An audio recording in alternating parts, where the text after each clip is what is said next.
fans making their way inside Scotiabank Arena. They're excited because the Buds haven't been here in a while. They were last on the road on Monday when they beat the Winnipeg Jets at home, ending their perfect record to start the season. So fans, they're excited to celebrate that moment still with the Buds. But it's also Halloween. Some people making their way throughout here wearing different Halloween costumes. There's a lot of excitement. People had maybe too much candy at work. Some even dressed as part-time Leafs fans. Yes, I'm showing a little bit of shade there, but everyone in this building will witness history tonight when they look at the Seattle Kraken bench, because Jessica Campbell is there. She is the first full-time female assistant coach in NHL history. You speak to the word trailblazer. I really just focus on my work and hope that that success or that impact's a good one, and it can only lead to good for others, but keeps me grounded. It is highly unusual for an assistant coach in the NHL to have their own press conference, but this is no ordinary moment for Jessica Campbell. The former player grew up playing in rinks in small-town Saskatchewan, usually the only girl on the ice dreaming of being an NHL player, because at the time there were no professional leagues for women. This season, she made history in the league she grew up wanting to play in. Assistant coach, Jessica Campbell. Becoming the first full-time assistant female coach in the NHL.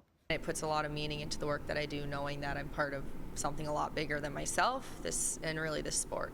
Growing up, the 32-year-old was a huge Habs fan and admits standing behind the bench at the Bell Center recently was a surreal moment. It was just a full circle moment where I really felt all the emotions of what this journey has been, and just trying to take it all in and relish in every moment. Campbell played professionally in Canada and Europe before turning to coaching, where she has coached at almost every level, helping players excel. Growing up, her coach was one of her biggest fans and still is to this day. It's her mom. What's it been like seeing your mom's reaction? I know she was your coach at multiple levels in your career. I think about my childhood, and I played boys hockey right up until I was 16 years old, really, and the pictures for me as a young kid was 10 kids on the bench, and they were all boys, and myself and my mom was the coach. And so I think looking back, you can always connect those dots backwards, right? And so in ways she perhaps planted this seed in me. The former Team Canada national team member is grateful for the fan interactions she's had so far.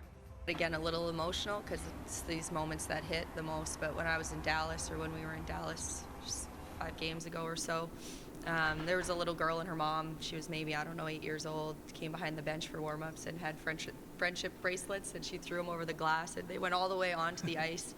And she was just so excited, and her mom was shaking in excitement. And for me, it's like I locked eyes with her in that moment, and there was other young kids, boys included, and it hit me that I'm looking at her and she can now see what she can become, and I never had that.